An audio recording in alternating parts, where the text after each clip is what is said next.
হ্যাঁ, আমার মিয়া ভাই তো আমার আগে আলোচনা করে গেছে, খুব ফায়েজপূর্ণ আলোচনা করছে, ঠিক না? তো আমাকে একটু সময় কি আপনারা দিতে পারবেন? আমি তো নতুন মেহমান আপনাদের এই এলাকায়, ঠিক কি না? তবে আমি ওই যে আপনার পারকুশিয়া খাজা ইউনুস আলী রহমাতুল্লাহ আলাই জামে মসজিদের আমি ইমাম ও খতিব, মারহাবা কর। ওইখানে যদি আমাকে খোঁজ করেন পাবেন ইনশাআল্লাহ। তো একজন যেরকম জব্বার মুন্সি আমার খাজা বাবার প্রেমে পাগল হইয়া দিবানা হইয়া, খাজা বাবার প্রেমে মাতোয়ারা হইয়া, খাজা বাবার প্রেমে মইজা সেও আল্লাহর ওলি হয়ে গেছে, ওই রকম একজন আল্লাহর ওলির জীবনী আপনাদের সম্মুখে আলোচনা করে আমি আমার মেইন আলোচনায় ঢুকে যাব ইনশাআল্লাহ। আমার বাবারা দেখেন, অনেকেই দরুদ শরীফের ফজিলত বর্ণনা করছে, অনেকেই ওলি আল্লাহ সম্পর্কে আলোচনা করছে, কিন্তু কারো আলোচনা প্রধান বক্তা তো এগুলো আমাদের একটু মানে খেয়াল করতে হয়, কে কোন দিক দিয়ে আলোচনা করলো, পরে আবার এগুলো কানে কোনাইছে তুইলা তারপরে মই দিয়া ফিরা তারপরে যাইতে হয়, কথা বল না কে? আমার বাবারা একজন আল্লাহর ওলি হয়েছে হযরত হাসান বসরি রহমাতুল্লাহ আলাইহি, আপনারা নাম শুনছেন? কথা কয় না কে? নাম শুনছেন? শুনলে বলবেন যে শুনছি, না শুনলে নাই। নাম শুনছেন? এই হাসান বসরির জামানায় একটা ঘটনা হয়েছে, এই ঘটনাটা আবার আল্লামা জাকারিয়া রহমাতুল্লাহ আলাইহি ওনার কিতাবের মধ্যে বর্ণনা করছে। কিতাবের নাম হচ্ছে ফাজাইলে দরুদ। কিতাবের নাম কি? ফাজাইলে দরুদ। এই কিতাবের মধ্যে বর্ণনা করছে। বাবারে, আরেকটা কিতাবের মধ্যে বর্ণনা করছে, কিতাবটার নাম হচ্ছে শরহুস সুদূর ফি আহওয়ালিল মাউতা ওয়াল কুবুর। এই কিতাবের মধ্যে আল্লামা জালালউদ্দিন সুয়ুতী রহমাতুল্লাহ আলাইহি বর্ণনা করছে। একটু জোরে বলা যাবে কি মারহাবা? এই হাসানে বসরির জামানায় একটা মহিলা মানুষ, এই মহিলার তেমন কোনো কেউ নাই, আলে আওলাদ কেউ নাই, একটা মাত্র কন্যা সন্তান আছে, একটা মাত্র কন্যা সন্তান আছে।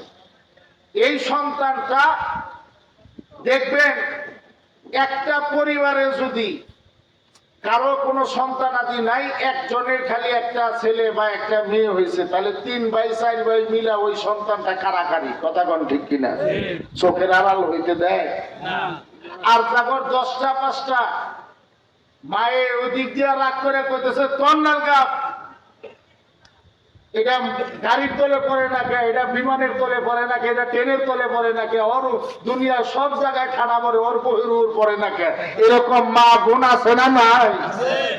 মা গো, আজকে এই মাহফিল থেকে একটা কথা বলি, আপনি রাগ হন যাই হন, আপনি বলবেন না, আপনি বলতে পারেন না যে তোর মতো দুষ্টকে খাজা এনায়েতপুরীর গোলাম বানাইতে পারে না আল্লাহ, এই দোয়া করতে পারেন না? আপনি বলবেন তোর মতো দুষ্ট যেন জব্বার মুন্সির নামে আল্লাহর ওলি হয়, এই দোয়া করবেন। এই বড় দোয়াটা আপনার সন্তানকে করতে পারেন না? তাতে আপনি কোন যে ট্রেনের তলে পড়স না কে, খাড়া ধরে না কে? মাগো, আল্লাহ পাকের রহমতের দরজা যদি ওই সময় খোলা থাকে, আপনি কথাটা বলবেন, টাস করে কথাটা লাইগা যাবে, আর আপনার সন্তানের সারাটা জিন্দেগি বরবাদ হয়ে যাবে। কথা বলেন ঠিক না ব্যাঠিক? এই জন্য এই কথা কখনোই বলবেন না। আপনি যখন ওলি আল্লাহর উপরে হাওলা দিবেন যে আল্লাহ তোরে খাজা এনায়েতপুরীর গোলাম বানাক, তোরে আল্লাহ জব্বার মুন্সির মতো আল্লাহর ওলি বানাক, তখন এটা বলবেন ওলি আল্লাহ আপনার সন্তানের জিম্মাদার হয়ে যাবে। কথা বল না কেন? আমার বাবারা, এইটার একটা এক্সাম্পল দেই। সরিষাবাড়ির ওইদিকে মহাদান, আমাদের এক জাকের ভাই আছে, এনায়েতপুরের জাকের সরিষাবাড়ি প্রচুর আছে, আছে না নাই? আছে। এই মহাদান এক জাকের ভাই, ওনার 3টা ছেলে, একটা ছেলের বয়স হলো আপনার 4 বছর, আরেকটা ছেলের বয়স মনে হয় 6 বছর, আরেকটা ছেলের বয়স হলো 10 বছর। এই 3টা ছেলে হঠাৎ করে উনি রাত্রে ঘুমাইছে, রাত্রে ঘুমানোর পরে গোয়াইলের মধ্যে যায় সে আগুন ধরছে। কোথায় ধরছে? কথা কর না কেন? গোয়াইলের মধ্যে। আমি এই ঘটনাটা শুনছি আমার নানার মুখ থেকে। কার মুখ থেকে? আমার নানা জানের মুখ থেকে এই ঘটনাটা শুনছি। দেখেন, আমরা যদি খাজা বাবার সময় যদি আমরা থাকতাম তাহলে আমাদের সময়টা কতই না ভালো ছিল, আমাদের কতই না খুশ নসিব ছিল। কথা কোন ঠিক কিনা? আমার বাবারা, আমার জাকের ভাইয়েরা যখন আগুন ধরছে, ওই জাকের ভাই তো ঘুমে অবস্থায় ঘুমায় রয়েছে।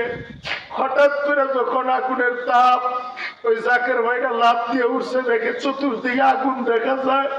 ওনার বড় ভাই, ওনার বড় ছেলেটা বের হয়ে গেছে, ওনার স্ত্রী বের হয়ে গেছে, দ্বিতীয় ছেলেটাকে কোলে নিয়ে বের হয়ে গেছে, আর ছোট বাচ্চাকে নেওয়ার মনে নাই। হঠাৎ করে আগুন, চতুর্দিক দিয়ে আগুনে পুইরা সব একদম অবস্থা খারাপ হয়ে গেছে।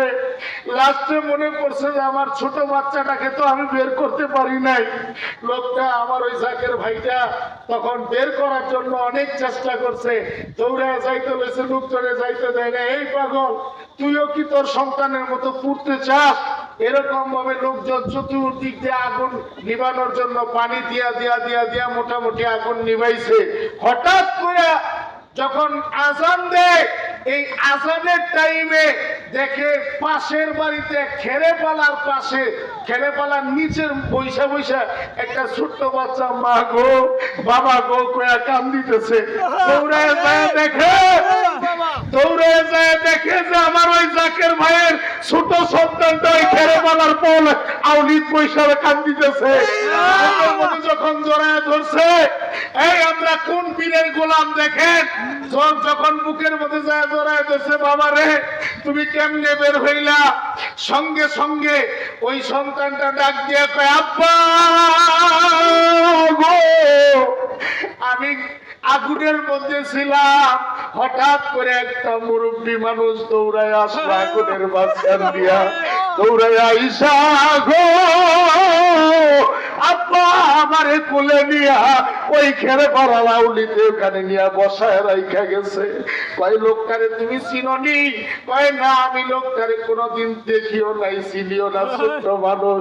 আমার বাবারা পরের বছর যখন উরুস শরীফ শুরু হয়েছে, উরুস শরীফ ওই বাচ্চাকে নিয়ে গেছে খাজা বাবা বাদামি কুলের মধ্যে বসা। আল্লাহু আকবার। ওই জাকের ভাইয়ের সন্তানটা দূর থেকে দেখা আমার বাবারে জড়ায় ধরে কয়, আব্বা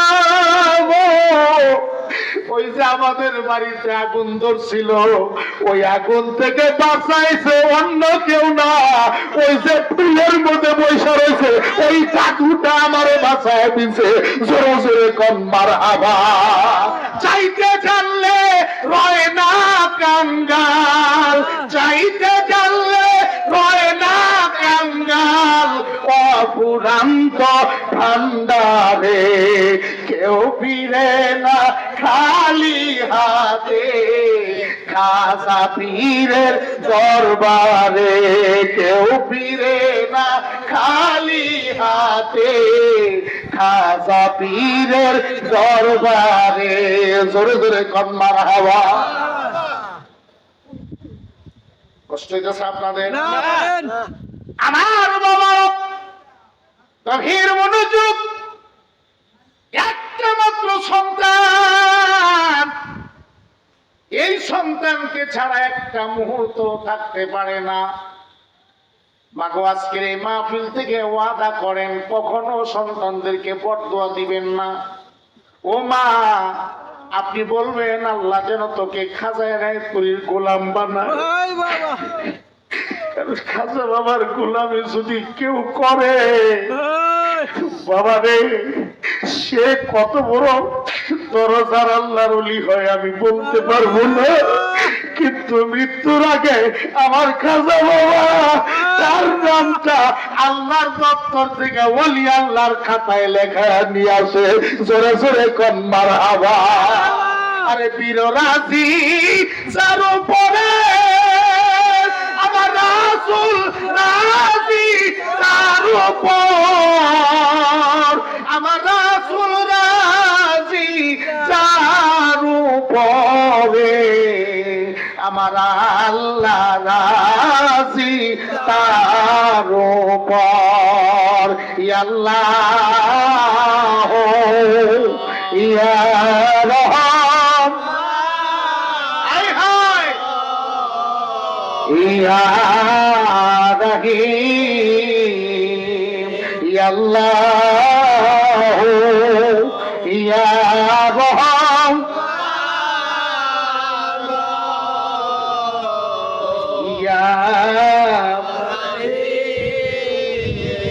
আমি জানি বন্দে জানে অন্য কিতা জানে রে,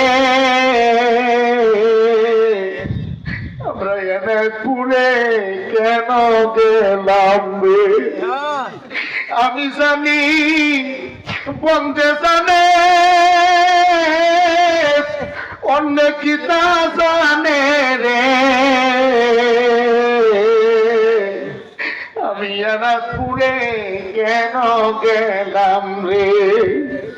একটি ভুল করে আদম 365 বছর ধরে স্মরণ দিব চেতায় পড়ে কান দিল রে। আমি এনাপুরে কেন গেলাম রে। আল্লাহ ইয়া রহমান ইয়া আমার বাবা গভীর মনোযোগ দিলের কানটা লাগাইয়া কথাগুলো শুনবেন। আমার বাবারা, মহিলার একটা মাত্র কন্যা সন্তান, ওই সন্তানকে ছাড়া একটা মুহূর্ত মহিলা থাকতে পারে না। একটা মুহূর্ত মহিলা ওই সন্তানকে রেখে কোথাও যায় না। নিজের হাতে গোসল করায় দেয়, নিজের হাতে খাওয়ায় দেয়, বাজান রে নিজের হাতে চুল আশ্রয়া দেয়, নিজের হাতে সবকিছু করে দেয়। বাজান রে এরকম করতে করতে করতে করতে হঠাৎ করে ওই বাচ্চাটা বালেগা হওয়ার আগে, মানে বালেগা বোঝেন তো, বালেগা হওয়ার আগে আল্লাহ পাক হুকুম দিছে আজরাইলকে, সে যে নামে আজরাইল হুকুম পাইলে 1 সেকেন্ডে হইয়া যায় দাখিল। প্রাণ পাখি লইয়া যাবে, কৈফত শুনবে না। আজরাইল আসিলে কারো কৈফত মানবে না। মরণেরই কথা মানুষ স্মরণ করো না। আজরাইল আসিলে কারো কৈফত মানবে না। আমার বাবা গভীর মনোযোগ দিলের কানটা লাগান গো। মহিলাটার সন্তানটা আল্লাহ হুকুম দিয়েছে আজরাইল সে জান কবজ করেছে। বাজান রে জান কবজ হয়ে গেল। এবার মহিলা কান্দে আর ডাক দিয়া কয়, রব্বুল আলামিন, মানুষের 10টা 5টা সন্তান থাকে, আল্লাহ তুমি সেই সন্তান নিলে না। আল্লাহ আমাকে একটা মাত্র সন্তান দিছো, এই সন্তানটা নিয়ে গেলাম, ব্যাপারটা বুঝলাম না। মাবুদ তোমার লীলা খেলা বোঝা বড় দায় রে আল্লাহ, কেন দিলা, কেন আবার নিয়ে গেলা। মহিলাটা উতালা হয়ে গেছে, কান্দে, যারে পায় তার কাছেই যায় বুক বাসায়া বাসায়া কান্দে। সন্তানটার দাফন হয়ে গেছে, মা তো এবার ওই মহিলার মনের মধ্যে টেনশন, আমার সন্তানটা কবরের মধ্যে রাখছি, না জানি যেই সন্তানকে দুনিয়ার জমিনে আমি একটা মুহূর্ত ভুলে থাকতে পারি নাই, একটা মুহূর্ত আমার সন্তানকে দূরে রাখতে পারি নাই। আজকে আমার সন্তানটা কবরের মধ্যে কোন অবস্থায় আছে, কোন হালে আছে না জানি। জাহান্নামের ফেরেশতারা নিয়ে আমার সন্তানের কবরে হামলা চালাইছে, না জানি জাহান্নামের ফেরেশতারা আমার সন্তানকে মারে। এবার টেনশন, আমি কেমনে দেখবো আমার মেয়েটা কবরের মধ্যে কোন অবস্থায় আছে, কোন হালে আছে, আমি কি করলে দেখতে পারবো? আমার বাবারা রে, আমার টাঙ্গাইলের জাকের ভাইরা, আপনাদের কাছে আমার প্রশ্ন, পৃথিবীর এক প্রান্তের খবর অপর প্রান্তের থেকে নেওয়া যায়, এক দেশের খবর আরেক দেশ থেকে নেওয়া যায়, কিন্তু বাড়ির পাশে কবরস্থান আজও পর্যন্ত কোনো খবর পাইছেননি। আরে কবরের আশা যদি মা লুজ বাইরে দেখি তো, আরে গর্বানি ছাড়িয়া মানুষ পালাইতো, আরে গর্বানি ছাড়িয়া গো মানুষ পালাইতো। কথা কোন ঠিক না দেখে? কষ্ট হচ্ছে আপনাদের? আমার বাবার মহিলা কান্দে ডাক দিয়া কয়, এলাকার মধ্যে যতগুলো আলেম ছিল সমস্ত আলেমদের কাছে যায় কয়, হুজুর এমন কোন আমল আছে নি গো যে আমলটা করলে আমি আমার মেয়ের কবরের হালত জানতে পারবো? সমস্ত আলেম গুলা বলতেছে, মা এমন কোন আমল আমাদের জানা নাই। কিন্তু মহিলার মনের মধ্যে টেনশন, না অবশ্যই আছে, মনে হয় অবশ্যই আছে, যাকে পায় তাকেই বলে। একমাত্র এলাকার মানুষগুলো বিরক্ত হয়ে গেল। হঠাৎ করে একজন বয়োজ্যেষ্ঠ মুরব্বী, একজন বৃদ্ধ আলেমকে যায় কয়, হুজুর সবাই আমারে ফিরাইয়া দিছে, আপনি তো মুরব্বী মানুষ, আপনি একটু বলেন আমার মেয়েটার কবরের হালত আমি কেমনে জানতে পারবো? মুরব্বীটা কান্দে আর ডাক দিয়া কয়, মাগো মা, এই খবর আমরা জানি না, তবে তোমাকে একটা পরামর্শ দেই। এই এলাকার সবচাইতে বুজুর্গ হযরতে হাসানে বসরির দরবারে যাও। হাসানে বসরি চাইলে তোমাকে হয়তো এটার ভালো একটা সমস্যার সমাধান দিতেও পারে। জোরে জোরে কোন মারহাবা।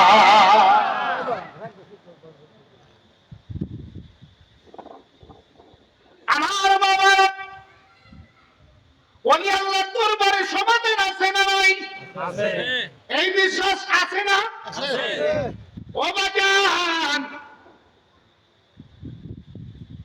একটা ভক্ত যদি বিশ্বের পূর্ব প্রান্তে থাকে আর মুর্শিদ যদি পশ্চিম প্রান্তে থাকে, ভক্ত বিপদে পড়লে আমার খাজা এনে পুরি তার বেলায়েতি হাতটা বানায়া দিয়া, আমার খাজা এনে পুরি বেলায়েতের হাতটা বানায়া তার মুরিদকে সাহায্য করে। জোরে কোন কথা ঠিক না দেখে?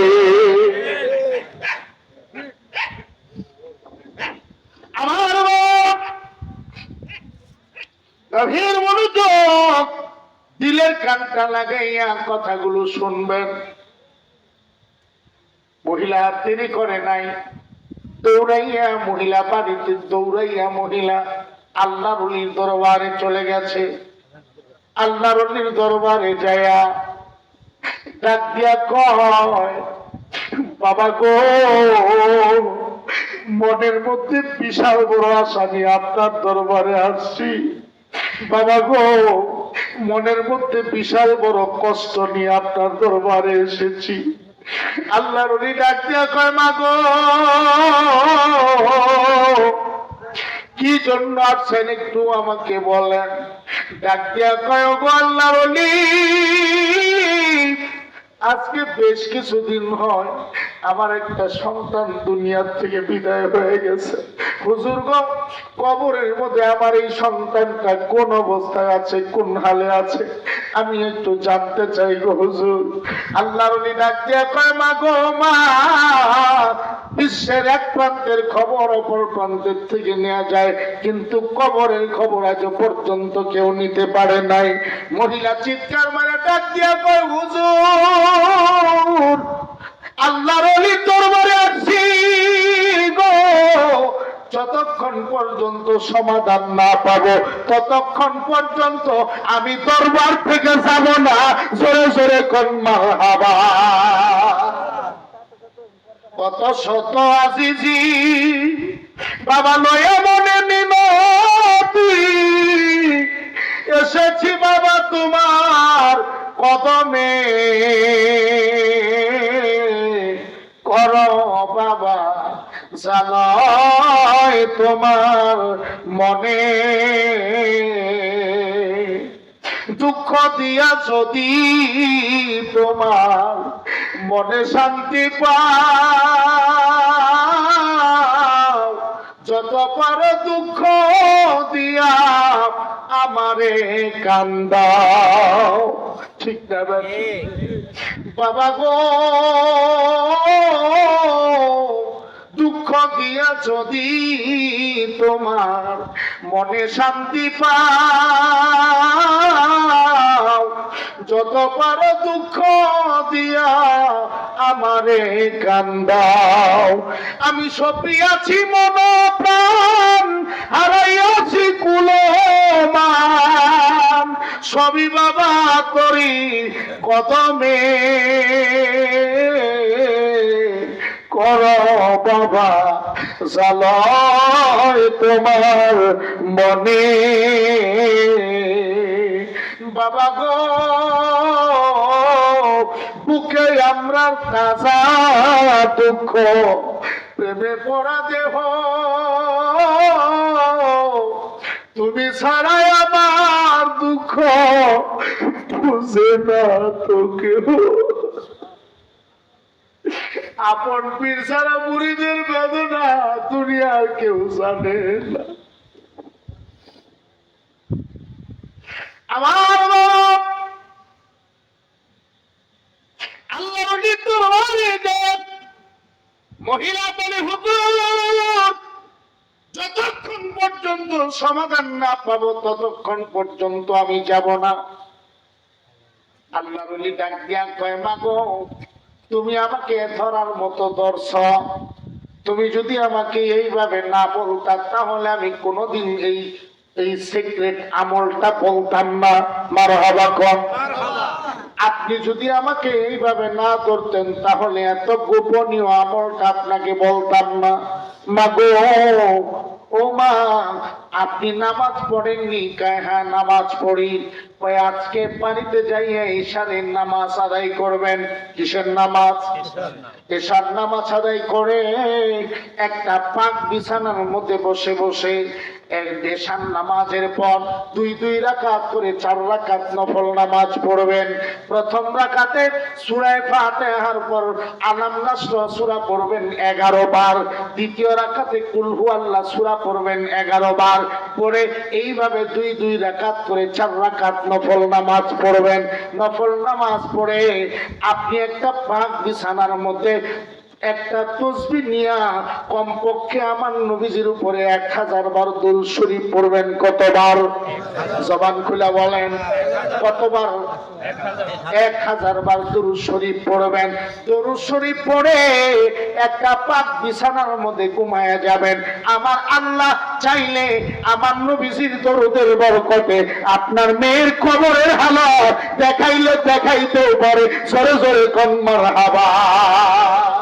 আরে নবীজির নাম লিখে দিও আমরার বুকের উপরে, যেদিন আমায় লয়া যাবে আধার কবরে, কবরে মারে নামায়া, আরে নূর নবীজির পাক কদমে দিও সপিয়া। আমিন বল। আমিন। কবরে মারে নামায়া, নূর নবীজির পাক কদমে দিও সপিয়া। দরুদ শরীফ পাঠ করিয়া যায়ও ফিরে, নবীজির নাম লিখে দিও বুকের পরে। জোরে জোরে কোন মারহাবা।